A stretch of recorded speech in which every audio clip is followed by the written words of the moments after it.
Buenos días, muchas gracias a todos los que habéis acudido, todos los asociados que habéis acudido al webinar que hoy presentamos conjuntamente con el bufete de Broseta. Quiero dar las gracias tanto a Rosa Vidal, a quien ahora daré la palabra, como a Alberto Palomar, por su ayuda en montar este webinar, que creo que será del máximo interés para nuestros asociados. Así que, sin más, y yendo ya al tema, muchas gracias, Rosa, y adelante. Pues buenos días. Muchas gracias, Marta. Me gustaría darte las gracias en nombre de Broseta Abogados por invitarnos a realizar este webinar con vosotros, así como a la Federación Española de Comerciantes de Electrodomésticos de poder ofrecernos esta posibilidad. Como saben, en los últimos tiempos y como fruto de la transposición de 2 directivas de la Unión Europea en materia de contratación con consumidores, se ha modificado la regulación sobre las garantías y los servicios postventa en aspectos relacionados con los contratos de suministro de contenidos y servicios digitales, así como en otros aspectos relacionados con la compraventa de bienes. El objetivo es armonizar determinadas cuestiones relativas a ambos tipos de contratos. Todo ello con el fin de lograr un auténtico mercado único digital y reforzar la seguridad jurídica, así como reducir los costes que suponen este tipo de transacciones.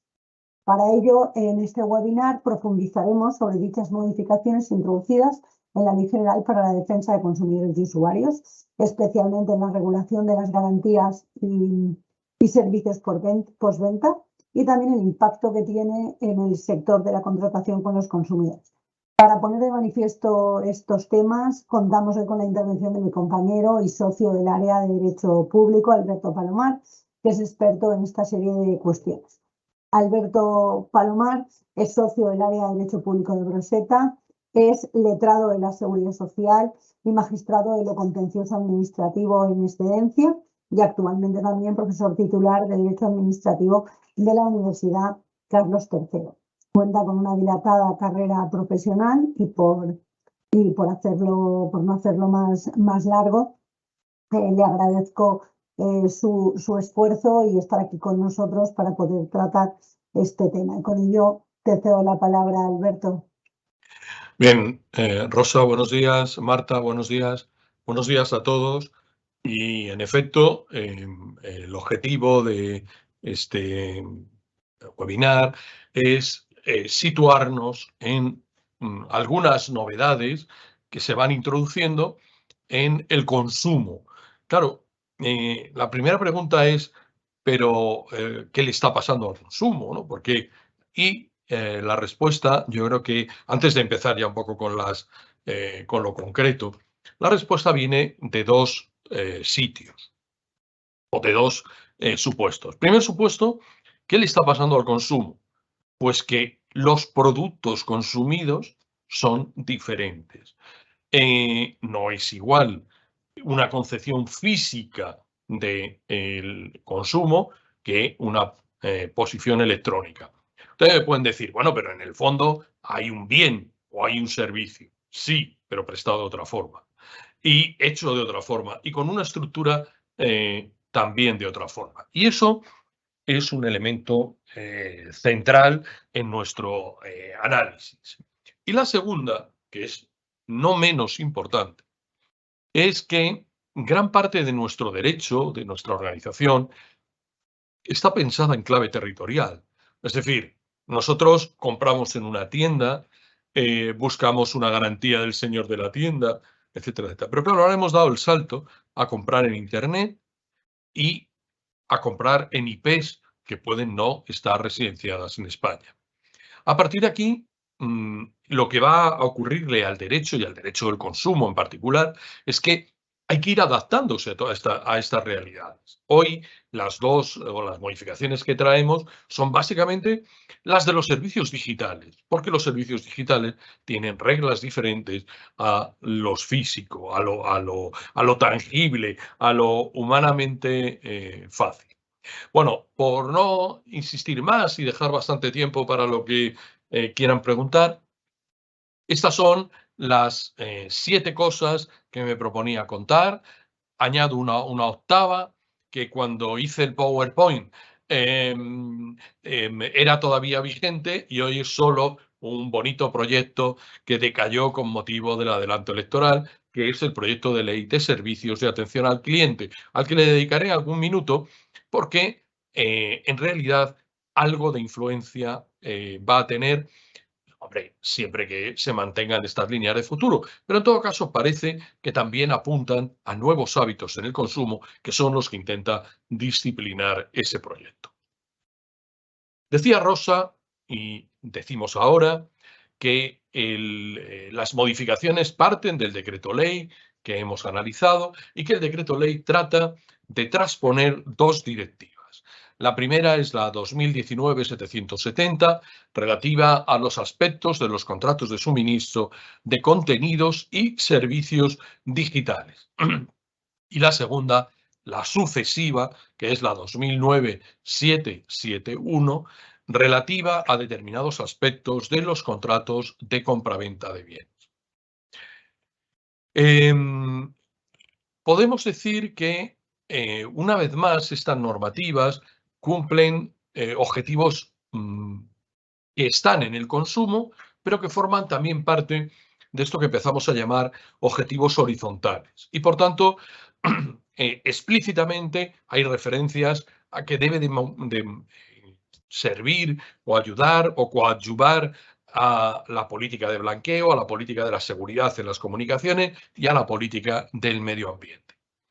Y las dos directivas y el decreto ley, como consecuencia de la misma que lo transpone, trata de armonizar los aspectos relativos a la compraventa de bienes y suministro de contenidos digitales para reforzar la seguridad jurídica y reducir los costes de la transacción. Para ello, y este es un poco el problema que cada vez tenemos más agudizado en España, se modifica puntualmente, en fin, por decirlo vulgarmente, trocitos del decreto legislativo 1/2007 que aprueba el texto refundido de la Ley General de Defensa de los Consumidores y Usuarios.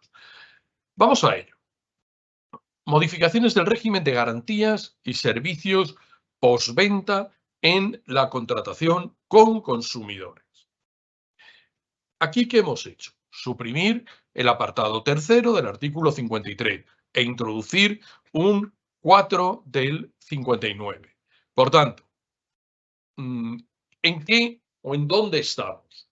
Pues estamos en que antes de aquí el régimen de las garantías y de los servicios se aplicaba solo a los contratos suscritos entre empresarios y consumidores en la compraventa de bienes físicos. A esto me refería en la introducción, que es el salto de lo físico a lo tecnológico, el salto que aquí estamos viendo. Ahora se añaden la compraventa de bienes con elementos digitales y el suministro de servicios digitales. Por tanto, me importa mucho resaltar que no es solo los servicios digitales, sino también los bienes, si me admiten una aclaración y ponemos entre paréntesis, los bienes físicos, pero que tienen elementos digitales. Esto es el 59 bis que trata de esta materia. Aquí tienen la redacción literal. En el ámbito de aplicación de este libro, dice el nuevo texto, la nueva redacción del texto refundido, también abarcará a los contratos en virtud del cual el empresario suministra o se compromete a suministrar contenidos o servicios digitales al consumidor o usuario y éste facilita o se compromete a facilitar datos personales, salvo cuando los datos personales sean facilitados por el consumidor para ser tratados exclusivamente en la relación de suministro. Por tanto, subrayen esta primera idea. Contenidos o servicios digitales es la ampliación. El 59 bis, que es de nueva introducción, ha tratado de establecer algunas definiciones. Yo les he copiado aquí solo las que tienen que ver con contenidos o servicios digitales. de esta forma, son bienes con elementos digitales. Y yo antes les hacía la broma de decir, guarden un paréntesis para decir que son físicos. Pues miren la definición. Todo objeto mueble tangible que incorpore contenidos o servicios digitales o esté interconectado con ellos de tal forma que la ausencia de dichos contenidos o servicios impida que los bienes realicen su función. Por tanto, la conectividad, que ni siquiera la integración, puesto que puede tratarse de opciones externas, son las que vinculan esta referencia. ¿Qué es un contenido digital? Y la opción del texto refundido es datos producidos y suministrados en formato digital. ¿Qué es entorno digital? El aparato, hard, programa, soft y cualquier conexión de red que el consumidor y el usuario utilice para acceder a o servicios digitales. ¿Cuándo hablamos de interoperabilidad o interconexión? Bueno, es la capacidad de los bienes o de los contenidos o servicios digitales de funcionar con aparatos hard o programas soft, distintos a aquellos con los cuales se utilizan normalmente los bienes y contenidos de este tipo. Finalmente, servicio digital es un servicio que permite al consumidor crear, tratar, almacenar o consultar datos en formato digital, o un servicio que permite compartir datos en forma digital cargados o creados por el consumidor. Bien, por tanto, hasta aquí en el bloque de 59.4 y 59 bis, que es el de nueva creación, hemos incrustado en la ley del 2007 bienes y servicios digitales. Bienes por conexión directa a la existencia de elementos en el propio aparato o interconectados, y servicios aquellos que permiten la integración final y la operatividad de un programa, de una aplicación en ese esquema. Por tanto, tenemos una primera referencia. Vale. Recuerden, estábamos hablando del régimen de garantías y servicios postventa. El artículo 74.4 alude a uno de los elementos característicos, que es el compromiso de permanencia que se puede asumir por o como consecuencia de la relación obligacional. ¿Cuál es la modificación? En concreto, se señala la supresión del apartado 4 del artículo 74, que, como ustedes saben, es el que decía que el usuario que incumpla el compromiso de permanencia adquirido con la empresa, la penalización por baja o cese prematuro de la relación contractual será proporcional al número de. La supresión significa, por tanto, que esto queda fuera del margen de la permanencia. Y, a cambio, se introduce ahora el precepto en el 62 para decir literalmente lo mismo. Por tanto, hemos cambiado de ubicación para darle cobertura al conjunto de relaciones jurídicas que operaban sobre el mismo, y por otro lado, lo hemos sacado de donde hablaba estrictamente de la conexión con el postventa. ¿Qué más? Añade las modificaciones al régimen de garantía y postventa en la contratación.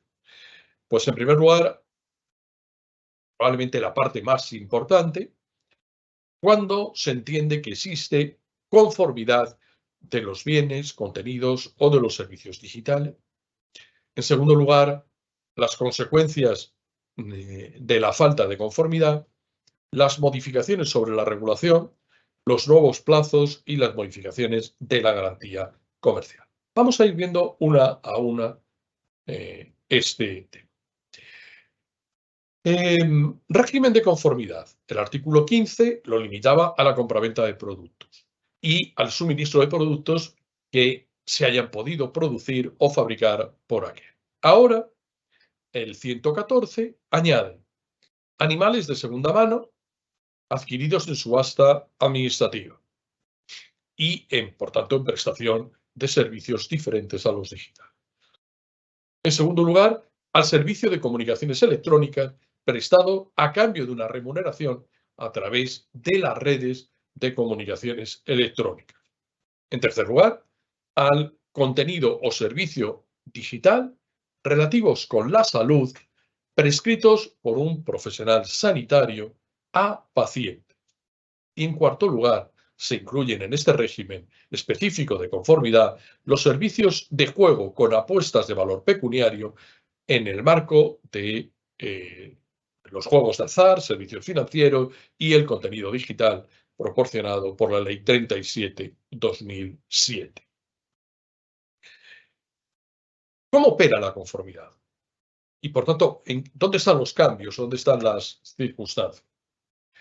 Pues en primer lugar, el párrafo cuarto del artículo 16 señala ahora que conformidad es un juicio de correspondencia entre la descripción realizada por el vendedor y la presencia de las cualidades descritas. En segundo lugar, cuando el producto o el servicio es apto para los usos ordinarios que, pónganlo en consonancia con lo anterior, deben de estar descritos por el vendedor en relación con su oferta. En tercer lugar, cuando es apto para cualquier uso especial requerido por el consumidor y siempre que se haya puesto en conocimiento del vendedor en el momento de la celebración del contrato. Y, por último, que presten la calidad y las prestaciones habituales de un proyecto del mismo tipo que el consumidor pueda esperar.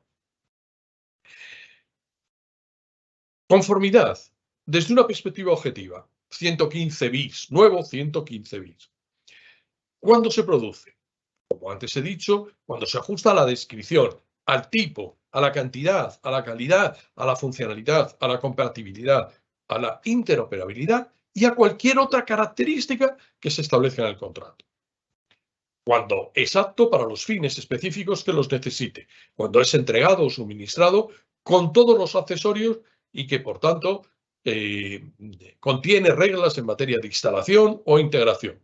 Y cuando son suministrados con actualizaciones y las mismas han sido expresadas en el contrato sobre la base de que incluso puede que el servicio en algún momento determinado, en función del número de adaptaciones, pudiera no llegar a tener su operatividad. Todo eso se reconduce al contrato. ¿Qué más? El 115 ter determina los requisitos objetivos de lo que estamos hablando. En concreto, es conforme el bien o el servicio que es apto para los fines a los que normalmente se destinan los bienes o contenidos. Cuando se posee la calidad y se corresponde con la muestra o el modelo del bien. Cuando se entrega o suministra junto con accesorios y con las instrucciones para que el consumidor pueda razonablemente utilizarlo y, sobre todo, fíjense en esta palabra, las que esperaba recibir, es decir, las que determinan la habilidad para poder conectarse al mismo. Y las que presentan la cantidad y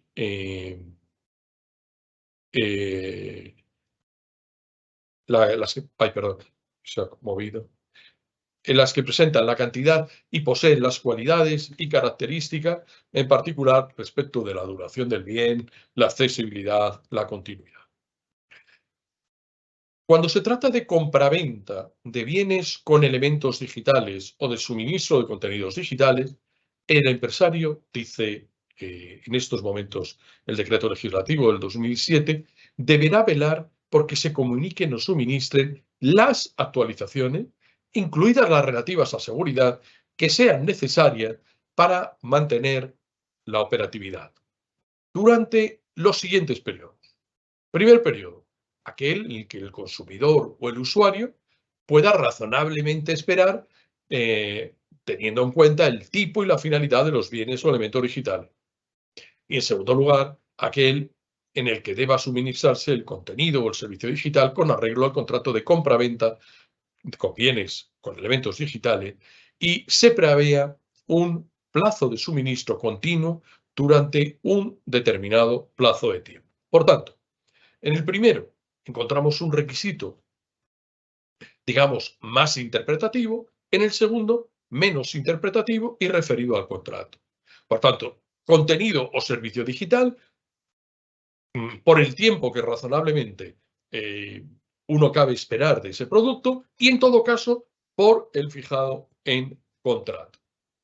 Y, como antes les decía, cabe la posibilidad de que en algún momento se produzca la desconexión y, en todo caso, la nueva regulación exonera la responsabilidad del empresario cuando se hubiera informado al consumidor o usuario acerca de la disponibilidad de la actualización y de las consecuencias de la no instalación de las actualizaciones. Y el hecho de que el consumidor no instalase la actuación o no lo hiciera correctamente y pudieran de ahí derivarse instrucciones fallidas al sistema. El artículo 117 dice que el empresario responde ante el consumidor de cualquier falta de conformidad que exista en el momento de la entrega, contenido o servicio digital, pudiendo el consumidor y usuario, mediante una declaración responsable, exigir la subsanación de dicha conformidad. Es importante ver este apartado 2. El consumidor tendrá derecho a suspender el pago de cualquier parte pendiente del precio o del contenido hasta que el empresario cumpla con las obligaciones que prevé el conjunto del título. Y cuando, a consecuencia de una vulneración de derechos de terceros, en particular de derechos de propiedad intelectual, se impida o limite la utilización de los bienes o de los contenidos digitales, el consumidor o usuario podrá exigir las medidas correctoras, salvo que una ley establezca la rescisión o la nulidad. Por tanto, fíjense en este mecanismo: obligación de responder en los términos de la conformidad, suspensión del pago de cualquier precio aplazado o de cualquier precio pendiente del bien o servicio adquirido y, adicionalmente, vinculación de esto con las medidas correctoras o, en su caso, con la rescisión y nulidad del contrato.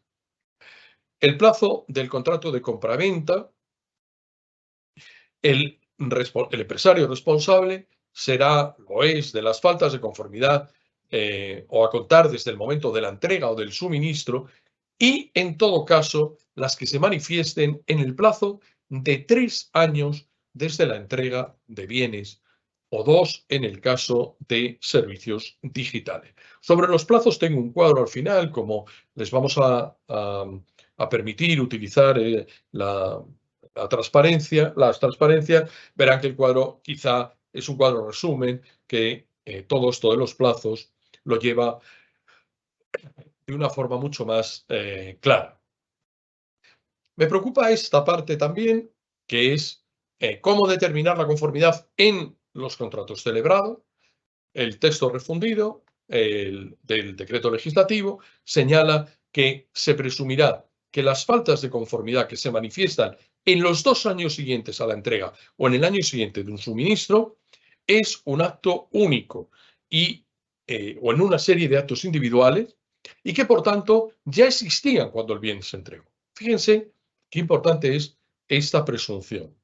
Es decir, aquello que se deduce en los 2 o 1 año y que es o supone un incumplimiento de la conformidad, se retrotrae ope legis al momento de haberse entregado.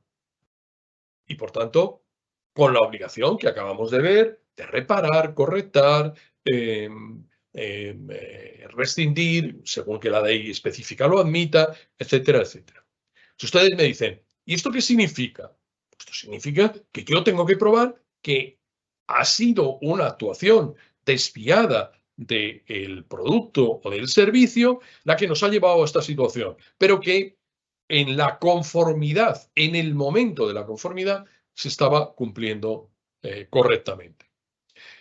Se añade que en los bienes de segunda mano, en el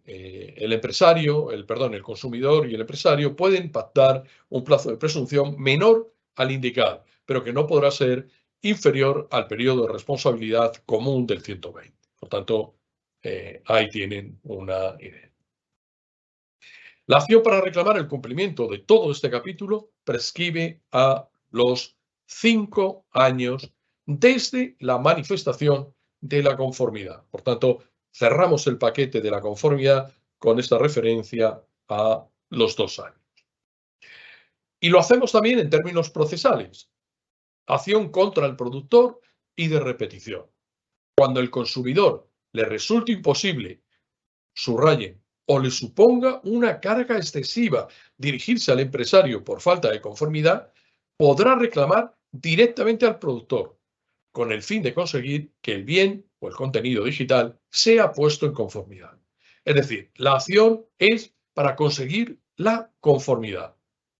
Con carácter general y sin perjuicio del cese, la responsabilidad del productor a los efectos de este capítulo, el productor responderá por la falta de conformidad cuando ésta se refiera al origen, identidad e idoneidad de los bienes o de los servicios.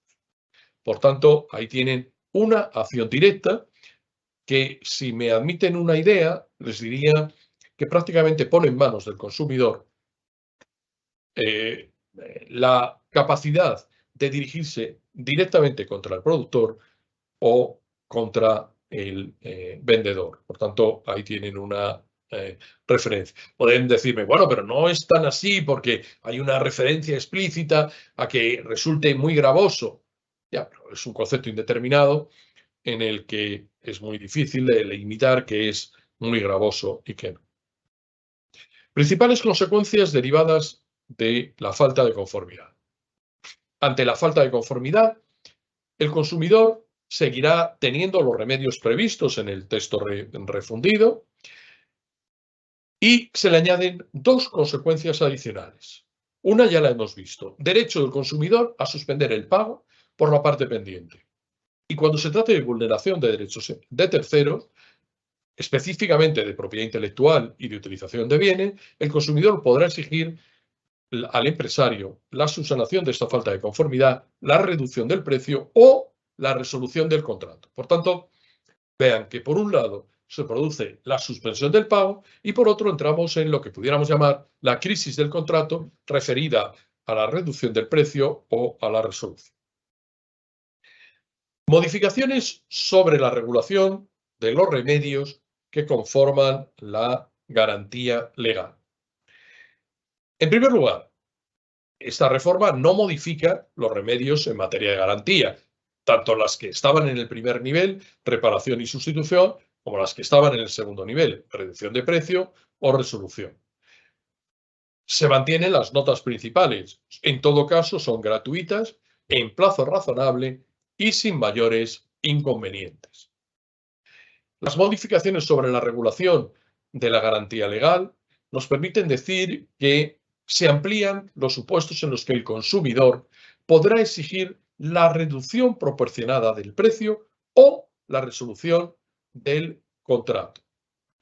En concreto, 4 supuestos: cuando aparezca otra falta de conformidad después del intento de poner los bienes en conformidad; cuando la falta de conformidad sea de tal gravedad que se justifique la reducción inmediata del precio; cuando el empresario haya declarado o se desprenda claramente que no reparará o no sustituirá los bienes; y finalmente, cuando la reducción del precio sea proporcional a la diferencia que existe entre el valor del bien o el contenido del servicio y el suministro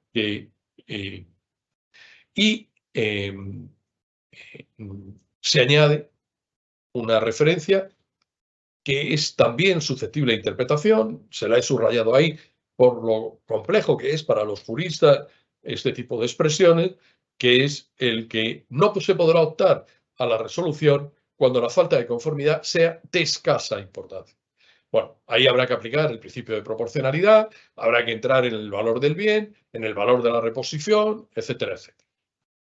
Las nuevas obligaciones del empresario. Restituir al empresario los bienes, reembolso al consumidor de los importes pagados. En materia de datos personales, la supresión del dato. Si el empresario se abstendrá de utilizar cualquier contenido distinto de los datos personales proporcionado en el marco del servicio digital, y derecho a recuperar los contenidos digitales que hayan creado al utilizar la misma. Bien, les decía que les habíamos preparado un cuadrito que resume un poco todo esto que estamos hablando. Y entonces, el cuadrito, que insisto, está a su disposición a través de la web con la que han contactado con nosotros. Plazo para la garantía legal. Anteriormente, 2 años. Nuevo plazo, 3 años desde la entrega para contenidos y 2 para servicios digitales. Plazo de presunción de la preexistencia de la falta de conformidad, salvo prueba en contrario del empresario, 6 meses. Nuevo plazo, 2 años o 1 año en los servicios. Plazo de prescripción legal para el ejercicio de las acciones relativas a la falta de conformidad de los bienes y servicios. 3 años desde la entrega del producto, nuevo plazo, 5 años desde la manifestación de conformidad, porque entra el plazo genérico al que antes me he referido. Plazo para la prescripción de la acción de recuperación de los productos entregados. Anteriormente 3 años, ahora 1 año de entrega del producto. 5 anteriores, 10 ahora, plazo en el que el productor debe garantizar la adecuada existencia de un servicio técnico y de repuestos. Y 14 días para el empresario, informando de la decisión al consumidor en lo que se refiere al plazo para el reembolso por parte del empresario tras la reducción del precio o la resolución del contrato. Esto significa, como ven, que si me admiten una visión común, visión general, un replanteamiento, les diría, hemos ampliado notablemente los plazos de garantía en prácticamente todos los supuestos que tienen que ver con la conformidad y con la propia extensión de la garantía.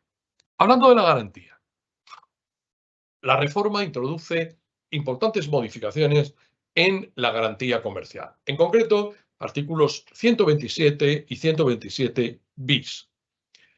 127. La garantía comercial vinculará al garante en las condiciones fijadas en la propia garantía y en la publicidad asociada, siendo responsable directamente ante el consumidor durante todo el periodo de duración de la garantía comercial, incluyendo la reparación o sustitución que anteriormente hemos visto. La garantía comercial incluye la declaración precisa de que el consumidor y usuario tiene derecho a medidas correctoras, nombre y dirección del garante, procedimiento a seguir por el consumidor, designación de bienes a los que se aplica y condiciones, plazos, términos y alcance territorial de la garantía. El productor debe garantizar la existencia de un adecuado servicio técnico y repuestos, como antes he dicho, durante el plazo de 10 años.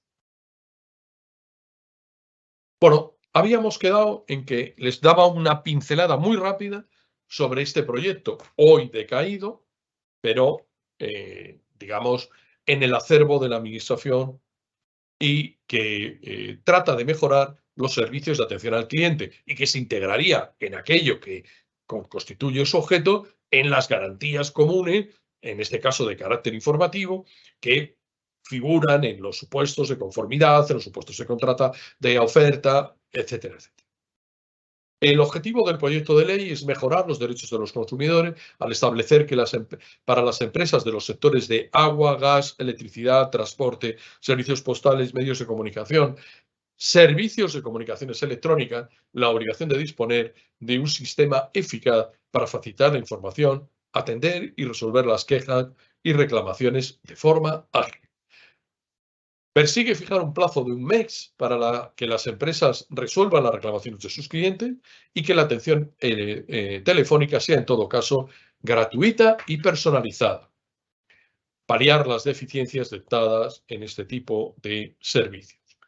En lo que se refiere, pues, a la regulación concreta, regulaba la puesta a disposición de los clientes de un servicio de atención personalizado de un número gratuito para atender quejas y reclamaciones. Se prohíbe la utilización de números de tarificación adicional. Las empresas deben de tener un sistema de gestión unitario centralizado. Se establecerán en el plazo máximo de un mes para resolver las quejas, como antes decía, y deberán informar a los usuarios de las incidencias contractuales que les afecten gravemente a la prestación del servicio. Las empresas desarrollarán sistemas que midan las mejoras de su servicio de atención al cliente y tendrán que superar auditorías externas de carácter anual. En el futuro, las empresas que cuenten con personal debidamente formado y capacitado será una de las exigencias y ligada directamente a la mejora de la calidad del servicio y a las auditorías a las que me referí.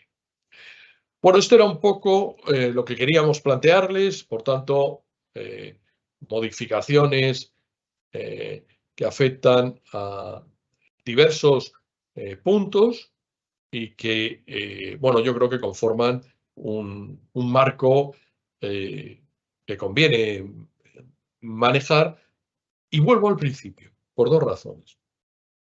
Lo físico está cambiando y tenemos que integrar todo lo que se refiere a lo tecnológico. Y segundo, todo el mundo, todo el marco del derecho gira y se está rompiendo, si me admiten una expresión coloquial, por el problema de la territorialidad. Es decir, tenemos que dar salida a un mundo global que produce en global, que vende en global y que no siempre es la tienda de la esquina a la que nos hemos dirigido tantas veces, ¿no?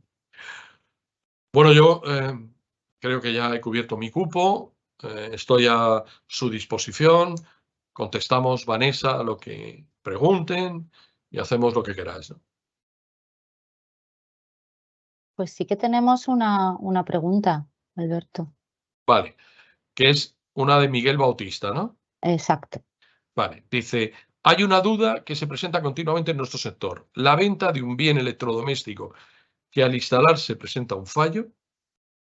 El conflicto se presenta cuando el fabricante exige la peritación y la reparación del bien y el usuario exige su sustitución.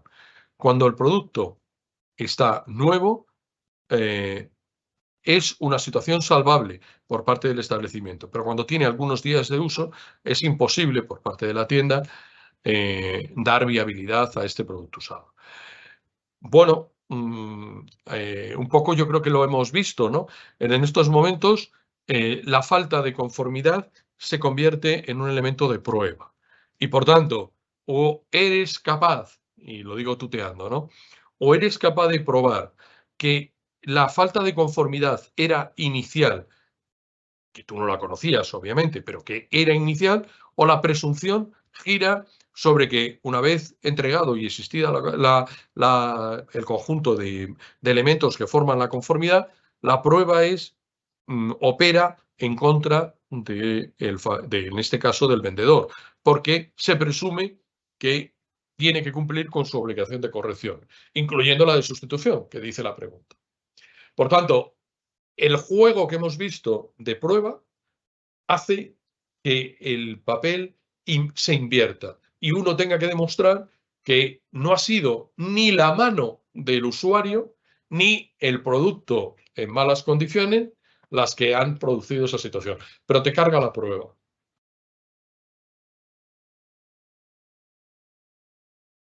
¿Vanessa, más? No hay más preguntas, no. ¿Puedo intervenir yo, Alberto? Sí, claro, estás en tu casa. Para refrescar, porque esto sé que es un problema para nuestros asociados bastante importante, porque claro, en ese plazo tan amplio, que alguien tenga instalado, tú imagínate, una lavadora, un frigorífico en su casa, y que se presente una situación de esta, realmente es un aparato que no puedes volver a poner en la venta. Si ha estado ya, incluso se pueden haber hasta tirado los embalajes, ¿no? Entonces, esto es realmente lo que necesitamos saber es qué puede hacer esa tienda ante esta situación. Pues tal y como ha quedado el proyecto, poco, porque tiene que probar o que ha sido la mala praxis, por un lado, o si no puede probar eso, tiene que probar que era un defecto de fabricación. Pero en todo caso, te carga de peritos, te carga de pruebas, etcétera, etcétera. Porque un poco la tesis del decreto es, oiga, mire, yo beneficio al consumidor final y a partir de aquí ustedes se las arreglan. Esto dicho vulgarmente, ¿no? Cuando digo ustedes se las arreglan, me refiero que usted dice que es el fabricante, pues luche contra el fabricante. Que usted dice que es que el fabricante dice que él lo puso en buenas condiciones, pues este es uno de los grandes problemas del derecho del consumo, que el derecho del consumo tiene un beneficiario final, que es el consumidor, y a partir de ahí lo que dice es, ustedes debatan entre ustedes el marco de sus responsabilidades. Entonces, una pregunta te voy a hacer. Si entregamos, por ejemplo, una lavadora, el operario la instala, la pone a funcionar, está funcionando perfectamente, ¿puede pedir al cliente que le firme una conformidad de tal forma Sí, que elimine esta posibilidad para el futuro?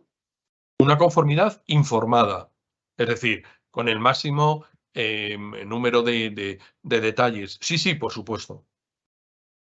Sí, sí, por supuesto. Explicando que qué es la conformidad. Pues mire usted, la conformidad es que yo le prometí una lavadora que daba vueltas y da vueltas. Y daba 22 vueltas y da 22 vueltas. Es decir, no una conformidad abstracta, sino con el nivel de detalle que o sea, siempre hay que pensar en clave de exonerarte a ti de responsabilidad. ¿Me Claro. explico? Entonces, ¿cómo me exonero de responsabilidad? Sabiendo que la responsabilidad gira sobre la oferta, o sea, yo ofrecí que daba 22 vueltas, pues da 22 vueltas. O sea, no vale un papel de decir, pues lo he probado todo y va estupendo, sino que, hombre, hay que dar algún grado de detalle pensando en exonerarte, ¿no? Vale. En tal caso, ¿El qué? en este caso, entonces, si posteriormente no funciona y la tienda tiene esa conformidad, el usuario debería ir contra el fabricante. Tendría que ir contra el fabricante. Vale, gracias. Tendría que. De hecho, si habéis visto, en eso que he dicho que era tan complicado, porque lo han hecho en paralelo, prevé la acción directa contra el fabricante. ¿Cuándo se va a producir? Dice, cuando haya, cuando sea muy costosa. ¿Cuándo va a ser muy costosa? Cuando tú pongas encima de la mesa un papel diciendo, oiga, que tú y yo comprobamos esto, funcionaba, operaba, etcétera, etcétera. Eso es muy costoso. ¿Por qué? Porque le estás diciendo que directamente tendrá que ir a un pleito. Esto es importante para las tiendas. Claro, Que pueden añadir, digamos, este paso de su instalación del producto vendido, claro. de tal forma que una vez que los vean que funciona, debidamente se exoneran de esta responsabilidad. Sí, sí, estoy de acuerdo que hay que intentar. O sea, aquí yo creo que cada uno. El problema de la inversión de la prueba esta que hemos señalado es precisamente eso, que presume que tú eres el problema. Entonces, esto se vuelve defensivo. Hay que buscar una fórmula para que pueda saltar al de arriba, siempre que, claro, sea el de arriba, no sea de un golpe que le has dado al instalarla, ¿no? ¿Y tenemos alguna pregunta más, Alberto, por si quieres echarle vista? No tenemos, ¿no? Sí, alguna más ha llegado más abajo. Más abajo.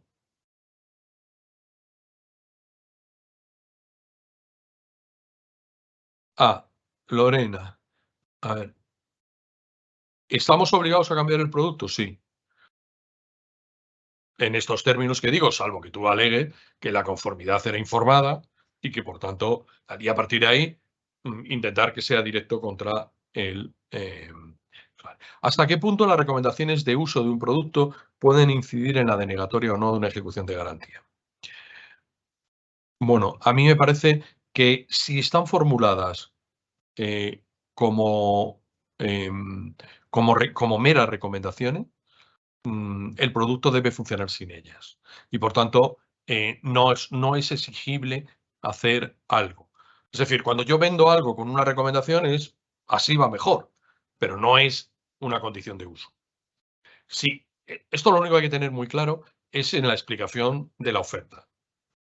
Es decir, en la aplicación de la oferta hay que decir, oiga, esto opera mejor, pero sin esto funciona perfectamente.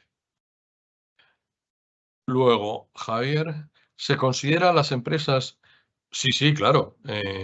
Las empresas o incluso la administración pública. Sí, la administración pública, cuando es prestadora de servicios, sin lugar a dudas está en la ley de consumo. Otra cosa es, digamos, los términos en los que tienes que proceder a la demanda, pero cuando la administración pública presta servicios, normalmente lo hace en régimen de derecho privado y con un contrato sometido a derecho privado y, por tanto, en el mismo margen. Y, desde luego, las empresas, sin ninguna duda, ¿no? Para entendernos, ¿puede una administración pedir que le devuelvan las lavadoras que ha comprado para un hospital? Pues sí, razonablemente, en las mismas condiciones que cualquier otro, ¿no? Lo cual no quiere decir que su concepto de consumidor o no consumidor esté en el marco de la determinación subjetiva, que está pensando más en personas, en usuarios individuales, porque ¿qué le ocurre a la administración? Bueno, la administración tiene la gran ventaja de que todo esto normalmente está sometido a un régimen específico de contratación y, por tanto, pueden operar respecto de su propio contrato sin necesidad de tener que ir a los de consumo, y es lo que hacen, ¿no? Es decir, te mueven sobre su pliego de prescripciones o te llevan este tipo de cuestiones al pliego de prescripciones y operan sobre él. Lo vamos a ver poco.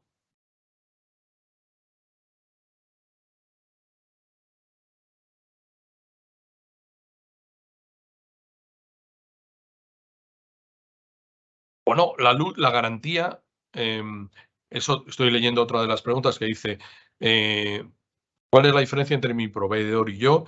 Aquí la idea central es que uno asume la posición de productor y el otro, o de proveedor, y el otro de venta final. Y en estos momentos lo que hemos dicho es que la mayor parte de todo lo que hemos visto gira sobre el final y sobre el fabricante. Por tanto, las relaciones entre el proveedor y el comercial son más unas relaciones de carácter interno que, si está mal el producto, saltan al fabricante. Y ¿hasta qué punto las recomendaciones de uso? Pues insisto, si son recomendaciones y enunciadas como tal, y la conformidad gira sobre lo no recomendado, yo creo que es simplemente un hecho de mejora, un consejo, no sin efectos jurídicos. Pero sí, dice Miguel, pero si el defecto de fabricación y el fabricante no cambia, sino que repara, tendrá la tienda que asumir el gasto. Esto es lo que decía antes. Se van a mover se van a mover en las relaciones privadas. Es decir, al final el usuario va a quedar fuera de este proceso y va a decir, ventílatelos tú con el fabricante en el marco de tu relación. Y ahí tendremos que entrar en un tema común de qué me diste, qué hiciste, etcétera, etcétera. Pregunta Jesús, dice, ¿un cliente puede ahora contactar con el productor sin contactar con el vendedor, que supone una carga excesiva? Sí. Sí, puede hacerlo justificando que la carga es excesiva. ¿Qué es una carga excesiva? Pues, por ejemplo, una oposición frontal será una carga excesiva. Por eso decía antes, a lo que preguntaba Marta, que firmando una conformidad y diciéndole, mira, yo lo he instalado en esta forma, en este contenido, no sé qué, la presunción de prueba no gira sobre mi actuación, por tanto, el desistimiento es la retirada, la capacidad de desistir es la capacidad de retirarse de una obligación asumida. Ahí tenemos que decir, primero, como regla, los contratos obligan a las partes y, por tanto, no se puede desistir. Segundo, hay contratos que admiten el desistimiento normalmente en un plazo temporal. Y tercero, la capacidad de desistimiento que antes me he referido y que está vinculada a la incapacidad de proceder a la conformidad. Ese es el otro terreno. Y eso son lo que está en el marco de los plazos que he señalado en el cuadrito, etcétera, etcétera. ¿Carga excesiva se refiere a costes? Sí, siempre. pero no solo a costes, sino también a dificultad, ¿no? Por ejemplo, yo creo que, a mi juicio, la oposición frontal con demostración de que no opera la presunción de la prueba es una carga excesiva, porque sabes perfectamente que no vas a conseguir ninguna capacidad de maniobra ahí, ¿no?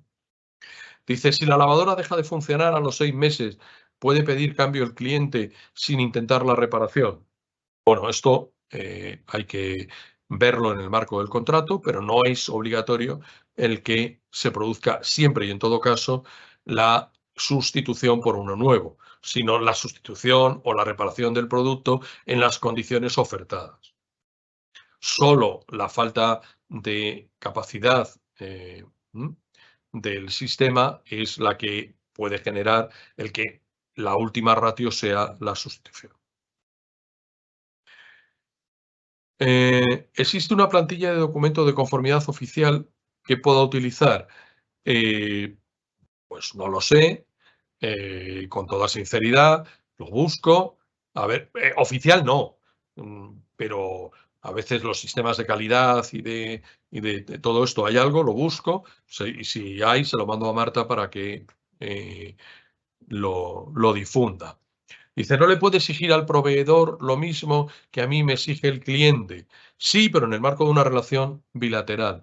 Es decir, en lo que técnicamente llamamos una acción de repetición. Lo que a ti te exige el cliente, tú lo puedes repetir si el proveedor es el que determinó esas condiciones, pero no va a afectar a tu relación con los terceros. Hay fabricantes que solo cubren un año de garantía si se hace la venta a un tercero y si se venden ellos, tal. ¿Es correcto que operen así? Deben de ajustarse al cuadrito, a los plazos del cuadrito. Y luego, pues en fin, yo suelo decir aquí que patología hay en todos los lados, ¿no? Al derivar la responsabilidad al productor, ¿se exonera al proveedor frente al usuario? Sí. Frente al marco obligacional, no. Porque ahí vendrá luego una acción de repetición de unos contra otros. ¿Se le puede facilitar al consumidor los datos técnicos para que contacte directamente? Bueno, esto me parece que es complejo.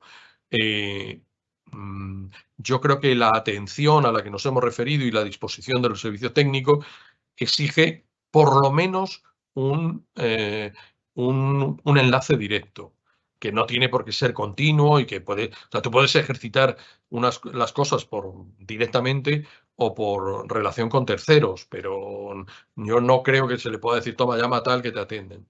Así a pelo.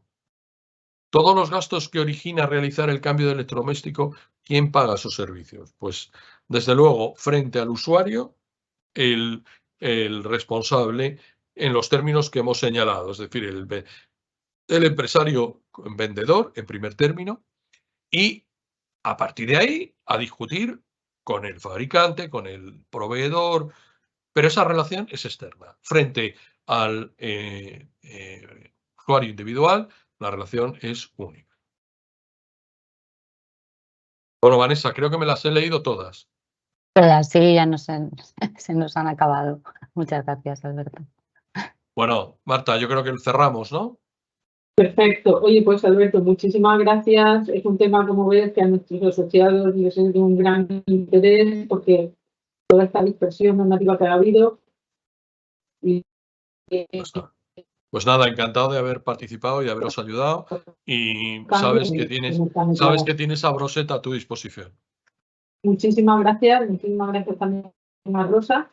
Y gracias a todos los que habéis asistido. Cualquier duda, cualquier cuestión posterior, pues estamos directamente a vuestra disposición, como sabéis, ya en este plan estratégico, porque estamos dando mucha importancia a la formación con los demás como usted para que tengáis todos los datos antes de tomar las decisiones. Muchísimas gracias. Venga, gracias.